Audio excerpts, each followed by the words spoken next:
सूरज धीरे धीरे ऊपर चढ़ा रहा था। आसमान लाल हो रहा था। चिड़िया चहचहा रही थी। खेत हरे भरे दिख रहे थे। रमेश उठा और अपने खेतों की तरफ चल दिया। उसके पैर थके हुए थे, लेकिन उसकी आंखों में एक अलग ही उम्मीद थी। वो गरीब जरूर था, पर कामचोर नहीं। उसके पास थोड़ी सी जमीन थी। उसी जमीन पर वो अनाज उगाता था, अपने परिवार का पेट पालता था। रमेश का एक बेटा था, रोहित। रोहित बहुत होशियार था। वो पढ़ने में बहुत तेज था। रमेश का सपना था कि उसका बेटा PRH लिखकर अफसर बने। वो चाहता था कि रोहित उस गरीबी से बाहर निकले जिसमें वो खुद फंसा हुआ था। रमेश का सपना छोटा नहीं था। वो अपने बेटे को उस मुकाम पर देखना चाहता था जहां पहुंचने की हिम्मत उसने कभी नहीं की थी। रमेश के लिए हर दिन एक नई लड़ाई थी। कभी मौसम की मार, कभी कम बारिश, कभी कभी फसल खराब हो जाना। ये सब उसकी जिंदगी का हिस्सा थे। लेकिन रमेश ने कभी हार नहीं मानी। वो जानता था कि उसे अपने बेटे के सपने के लिए लड़ना होगा। उसे हर मुश्किल का सामना करना होगा। रमेश खेतों में दिन रात मेहनत करता। उसके हाथों में मिट्टी की खुशबू हमेशा बनी रहती थी। वो मिट्टी से प्यार करता था। वो जानता था कि यही मिट्टी उसकी जिंदगी का सहारा है।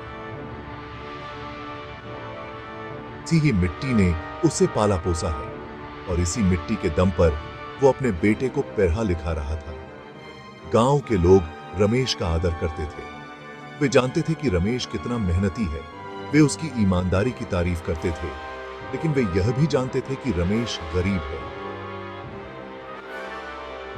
वे साथ ही के थे कि रोहित को पढ़ाने के लिए रमेश को बहुत तकलीफें उठानी पड़ रही होंगी। गांव के कुछ लोग रमेश को सलाह देते कि वो रोहित को भी खेतों में काम पर लगा ले। वे कहते कि पढ़ाई लिखाई में क्या रखा है, खेतों में काम करके भी तो इज्जत से रोटी कमाई जा सकती है। लेकिन रमेश इन बातों पर ध्यान नहीं देता था। वो अपने बेटे को एक अलग ही दुनिया में देखना चाहता था। वो चाहता था कि रोहित वो सब कुछ हासिल करे जो वो खुद नहीं कर सका। लाठी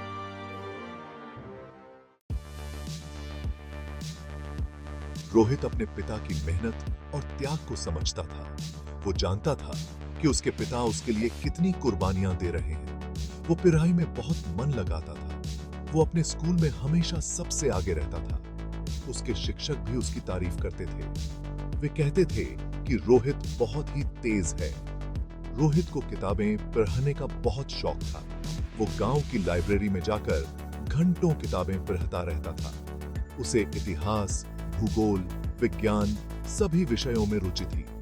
वो हमेशा कुछ नया सीखने के लिए उत्सुक रहता था। रोहित सिर्फ पढ़ाई में ही नहीं, बल्कि दूसरे कामों में भी आगे रहता था। वो खेल कूद में भी हिस्सा लेता था। वो अपने दोस्तों की मदद करता था। वो अपने माता पिता का कहना मानता था। वो एक अच्छा बच्चा था।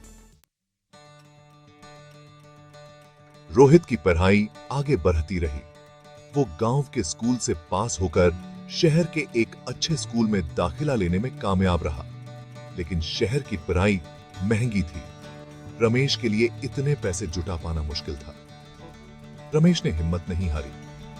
उसने अपने खेतों में और मेहनत करनी शुरू कर दी। उसने दूसरों के खेतों में भी काम करना शुरू कर दिया। उसने अपनी पत्नी के गहने बेच दिए। उसने अपने कुछ जानवर भी बेच दिए। गांव के कुछ लोग रमेश की मदद के लिए आगे आए। उन्होंने रमेश को पैसे उधार दिए। उन्होंने कहा कि रमेश चिंता न करे, वो जब भी हो सके पैसे लौटा दे।